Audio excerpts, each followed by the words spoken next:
Hello, hello. Welcome, everybody. Thank you for being here on this webinar, 5 simple steps that you must take right now to protect yourself from hackers. My name is Fernando Sosa, and I'm going to be going over quickly here on some cybersecurity tips and current trends that are happening. We're going to get in and out very quickly. I'm going to go over any questions that you have, and hopefully you'll learn some things that you must take action right now. So let me go ahead and get started very quickly. Now I'm going to switch over here, and I'm going to first of all, thank the sponsors. Our sponsors for today are the TNEC Chamber of Commerce, also Worry Free MD, which is the healthcare IT services from HaonTech, also Advanced Data Systems Corporation. I want to thank them. They're an EHR software company. They develop medical billing software and EHRs for healthcare practices. If you're in the healthcare field, definitely check them out. They will help you, see more patients, be more mobile, and generate more revenue. So I'll put the links to all our sponsors in the description below, and also, so I'll put them on the description so you can go ahead and check them out. I also want to thank 5-star Premier Residences of TNEC. They're a senior living community in Teaneck, New Jersey. If you're in the market or your family or relative is looking for a senior living community, check them out. They have an excellent facility, great people. Again, I'll leave the link in the description below as well. 5-star Premier Residences of Teaneck. All right, so those are our sponsors for today. So today what we're going to cover is I'm going to cover the current trends in cybersecurity for small businesses. I'll go over common cybersecurity issues that I found in other businesses like yours. Typically, when we go in, just going over the common ones that we see, and I'm going to share those with you. I'm also going to tell you how to protect yourself without breaking the bank. We won't make recommendations or suggestions that you're going to need millions of dollars of investment like a large corporation would. So I'll give you some protection tips there, and I'll answer any questions. If you have any questions, I'll answer them live. Feel free to type in the questions in the comments below. If you have any questions right away, you can go ahead and type them right now, or even just to say hello. I'll take a look at all the questions. Maybe not during the presentation, but I'll take a look at them after. And if we don't have enough time, I'll definitely follow up and make sure I get all the questions answered. So just, type in the questions below and I will check it out here. Okay, I'll also be giving away a bonus at the end. So cybercrime is not something new. It's at an all-time high. It's been this way for a number of years, and it's just continuing to go more aggressively. And the hackers are setting their sights on the small businesses, because the small businesses are the low-hanging fruit. It's always been that way. And there's many reasons for that. And you want to make sure that you're not the next victim. Why are they the long-hanging fruit? I'll get into that more in the next slides here. But the question that you want to ask yourself, are you a sitting duck? Okay, let's make the analogy of a duck. Hunters, when it's hunting season, they go out hunting ducks. I don't like hunting or killing ducks, but the ducks are out there. They're just sitting there, very easy target, easy prey. They're just a target. That's the analogy to companies, businesses, business owners that have no cyber protection, no plan in place. They're just sitting there waiting to be hacked. It's not a matter of if, it's a matter of when are they going to be hacked. So are you a sitting duck? So a couple of things, common things that we can go over is typically you see that they have no password policy. It's always a random occurrence about setting passwords, setting and forgetting password, writing down password. No hardware protection, no firewalls, nothing of that nature. They just plug in their computer and they go. No software protection, no security awareness. They're not really sure how things are progressing in terms of cyber threats. There's no backup plan. What happens if you get hacked? You start panicking or calling somebody. These are things that identify you if you are a sitting duck. You have no file management system. You don't know where your files are, your folders are all over the place, you're saving things. And then if there's an emergency, you don't know where the things are. Like think about the analogy of a house, right? You're in your house and you have your documents, your passport, your important documents. If you don't have them filed somewhere, if there's an emergency, a fire or something, you're gonna lose it, or you're not gonna know where everything is in the event of an emergency, because you're not thinking about that. Obviously, you want to be at the safe place and get out. But if you have something in the same place or in one place, you're in a much better position. So in terms of your computer and your digital assets, the same thing. File management, no patch management, no updates being done. These are all small common things that make you a sitting duck. And there's many other things, but these are common ones. Now, ultimately, what we're going to cover is how to avoid being a sitting duck, right, to cyber criminals, and how to protect the work that you worked so hard to achieve. So what we're going to do, at the end, like I mentioned, there's a free bonus. Hang on to the end. Just put your comments below, and we're going to get into that at the end. I'm going to give a mobile device policy template, which that will help you with your mobile device policy. And that's one of the things that I'll explain in a couple of minutes. So let's move on. So who am I, right? Who am I to be talking about this? I'm a small business owner. I have an IT company, HaonTech, and I'm a technology consultant, a project manager. I'm a tech person. I help small business owners, small businesses, healthcare providers maximize their profits and be more productive with their technology. And I've helped large organizations, nonprofits, medical practices, etc. So cybersecurity, it's always top of mind, and it's always one of the things that people are most concerned of when I go in, because they're very lax in terms of cybersecurity. So let's one of the things that I see common is when I go to a practice or a business that is small, the mindset is, oh, I'm too small, right? I'm too small. Nobody would bother to hack us, right? Just let me fix my computer or do something. That's the wrong mindset, okay? That's wrong. Like I said at the beginning, small businesses, small and medium businesses are the low-hanging fruit. Why is that? Because typically, smaller businesses, they don't have, they lack the resources, being money or people, to focus and take care of their IT, their technology. So they're busy doing their day-to-day activities, spending money on trying to get clients and that sort of thing.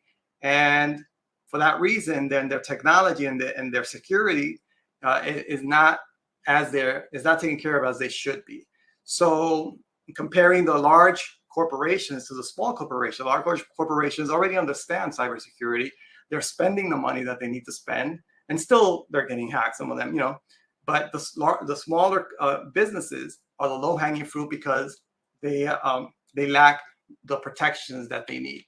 So statistically, 1 in 5 small business fall victim to cybercrime, and this is an old statistic, but it keeps on getting pretty much the same statistic happening over and over time, and it's only getting worse. It's just that the scale is getting bigger and bigger. Small businesses are low-hanging fruit. Like I said, they don't have protocols in place. They don't have security systems in place, and that's the reason. And typically, when there's a hack that happens, it's not a personal thing. Don't take it personally. They don't necessarily attack you. They just go out to the masses, and whoever is the low-hanging fruit falls victim. That's pretty much it. Unless you're a very high-profile person that somebody's going to actually attack and try to attack. Hackers in general, they go and do a shotgun approach, and they don't go personally by attacking people. It's devices. They look for the vulnerabilities in the masses, and those are the low-hanging fruit. Half of them are targeted to small businesses.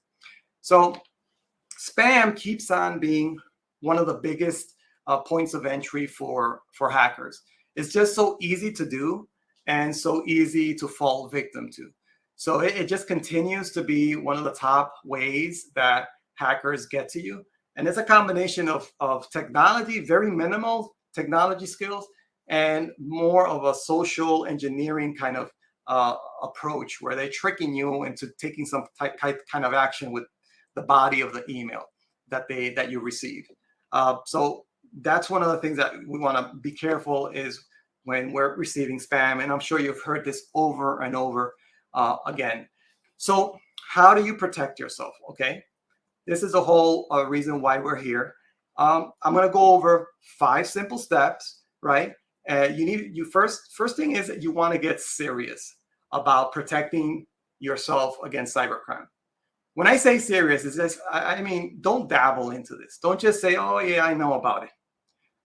You know, if you're investing in your business, you want to be take it seriously, because something will happen eventually. Something, it's not a matter of if, it's just when. And if it happens, that's it. It's only going to take one hack, one good hack to just get you out of business. So what does this look like? How do you protect your business? Again, my promise to you is it's going to be simple, not expensive, not something like an incredible high tech solution, but it's going to be like a layer, or like a first level of approach, how to approach it. So the 5 simple steps. Number 1, just password management. Have a password audit. Okay, first thing, go over all of your websites, all of your services, everywhere you have a login and a password. Write them down, make a list. Where are all your accounts? Typically what happens with personal and business accounts is that you go into these sites and services and you randomly ad hoc just create a username and password. Sometimes you save it in the browser, sometimes you don't. Sometimes you write it down on a sticky note and then you go on to the next site and the next service. Over time, what happens is that you accumulate all these accounts out there on the internet. And then when one of these accounts gets hacked, they go on what's called the dark web. And then those accounts get compromised. And then those accounts are used, those credentials are used to access other sites, because people typically start using the same accounts on multiple sites. And it just happens over and over. So you need to have, it's just normal now. Like it's something that wasn't done before. You have to just change your mindset. There's a couple of things that you just have to start doing. It's just new. It might be new to you, but it's not new to, this has been going on for a long time. But if you're not doing this, just add this as a normal course of doing business. Some of them cost money, some of them don't. Some of them are just practices, just common best practices. So have a password audit of what you have right now. And now, after you have this audit, now you have to be able to manage it. Make them secure, make them unique. Don't use the same password on other websites, right? Each website, each service has to have their own unique username and password. Now, password is something that it might go away over time. There's other technology being used for authentication, like biometric security. There's facial recognition. There's tokens. There are 2-factor authentication. There's different methods. But password in general is something that's still here to stay for a long time. So we need to be able to do a better job managing our passwords. But how do you do that? Okay, at the beginning, it might have been manageable, 1, 2, 3, 5 sites. But now every site, everything is a username and password. So how is it possible that you can make this, you can do this? Well, the thing is that you have to now introduce, if you haven't done it, introduce a way to manage this requirement of having passwords and having them secure and unique. So there are tools that can help you with that task. So this is something that you have to add onto your normal course of doing business. Have some type of a tool to manage your passwords. There's many out there. I can recommend the one that we use, but you have to use something, because there's no way in the world that you're going to be able to remember like hundreds of passwords and make them secure and change them. And if there, there's no way to do that unless you have some type of a utility to do that. Okay, and there, obviously nothing is 100%, but it's much, much safer and secure to do this that way. Definitely don't put on sticky notes. Don't put it on a spreadsheet. Don't put it on a piece of paper. That is not that's not the approach that you need to take. Okay, so that's step one, passwords. Step two is security training and awareness. One of the first, the number one issues or entry points or causes for data breaches is not technology. It's actually human error or human interference. The human factor, the human element.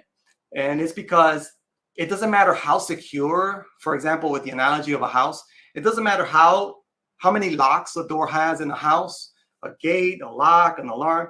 If the person inside lets the thieves come in, they let the thieves come in. It doesn't matter how secure it is. So that's in the digital world. What happens is that people tend to do something that lets the hackers come in. So if you don't have a training and awareness program in your business, that's an area, an easy, low-hanging fruit, an easy way to improve your security posture is by having some type of training and awareness. And again, there's ways. I'm not going to get into the details of which ones they are now, but that's something that you have to put on your list to do. Okay. The third one is have security updates, security and computer updates, patch management updates.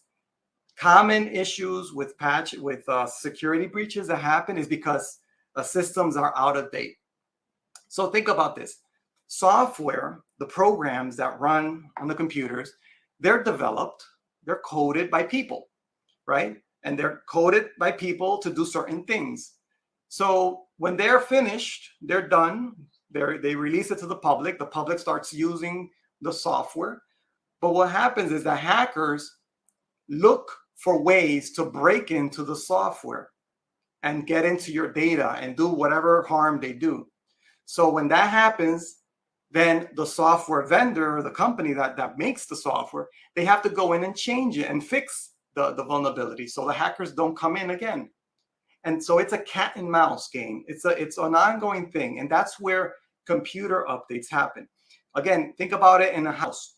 You build a house and the house, one window, you notice that it's not secure or it's in a bad spot and you go to the builder and you say, no, that's not very secure. So let me go fix it, because then the thieves are outside surveying a house and seeing, where do I go in? Where do I go in? Where do I go in? Right. And it's a cat and mouse game.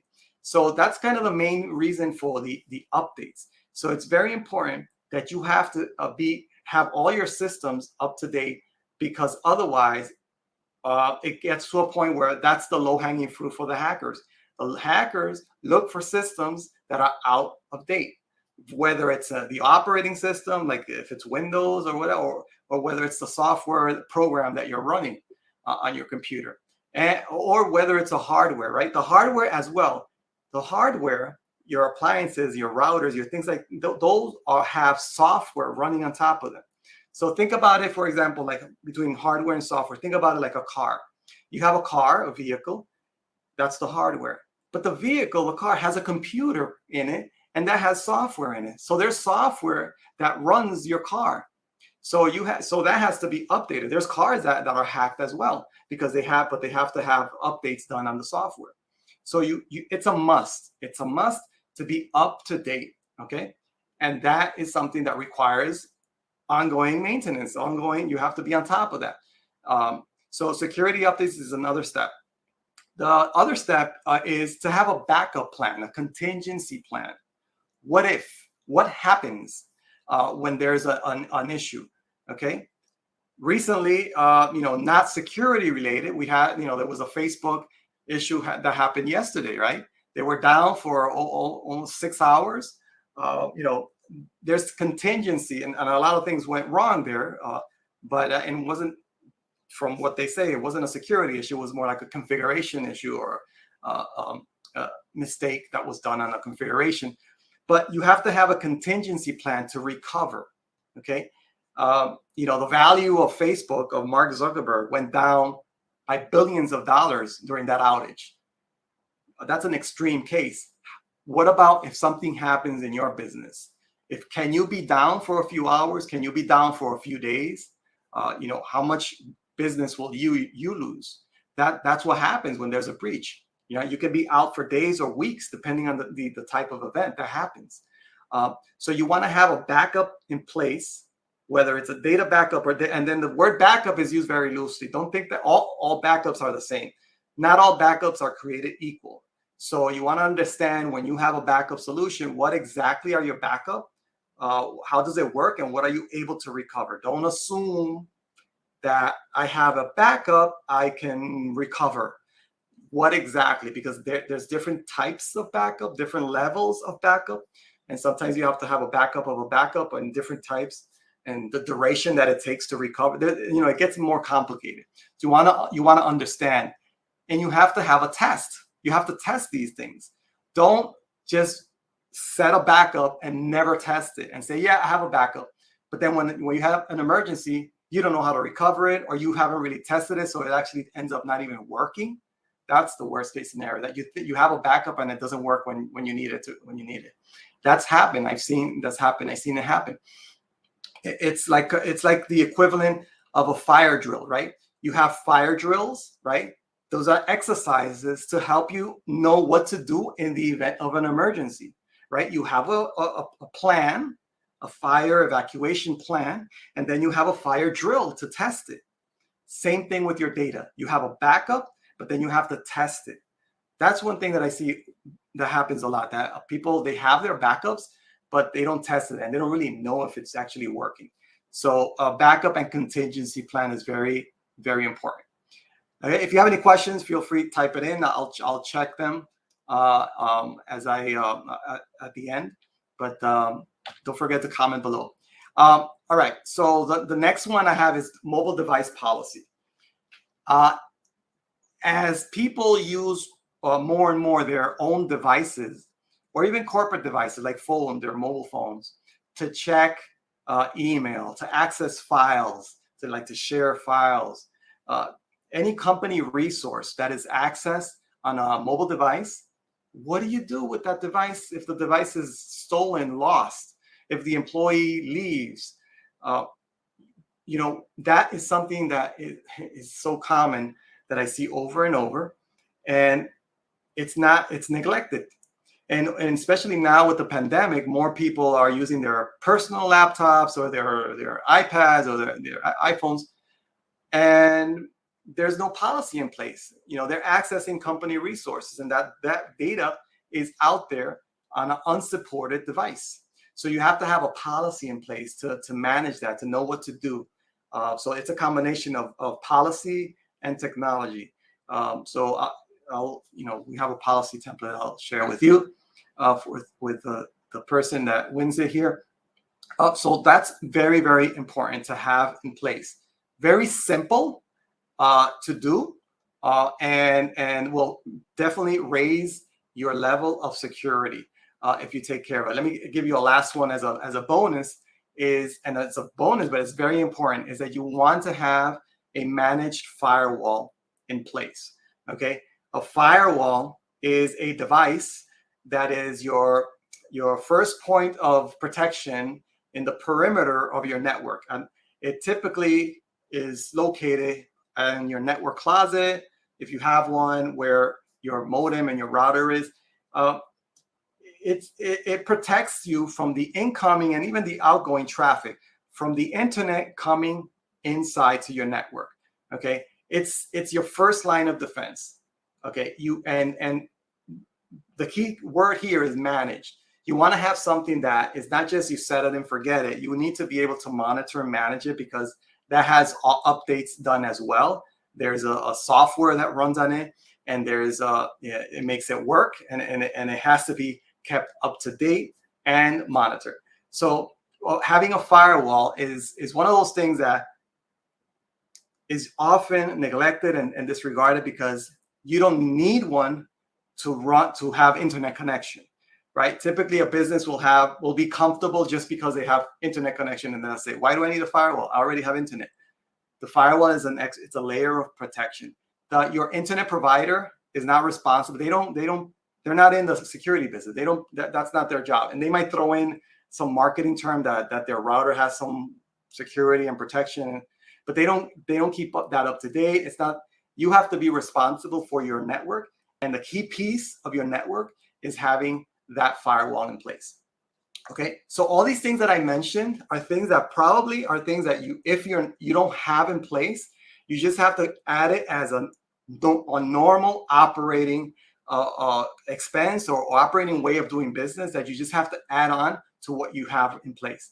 It's just that simple. There's no, this is not something that will break the bank, because there's many more other advanced things that you can do and that you should do, I would say, in some, depending on your situation. Okay, so that's pretty much everything I'm going to cover for today. If you have any questions, feel free to type them in the comment section below, and I'll follow up and answer any question that you have. Don't forget to follow me on social media. And remember, October is National Cybersecurity Awareness Month, and that's one of the reasons why we're doing this webinar series. So just to raise awareness on cybersecurity. So thank you for being here. Thank you for watching until the end. Feel free to share this with somebody else that might benefit from this. And if you like the video, please give it a thumbs up, and just let me know in the comments. I'd like to know. All right, that's all that I have for now. Thank you very much. And I'll see you in the next one. Thank you. Bye-bye.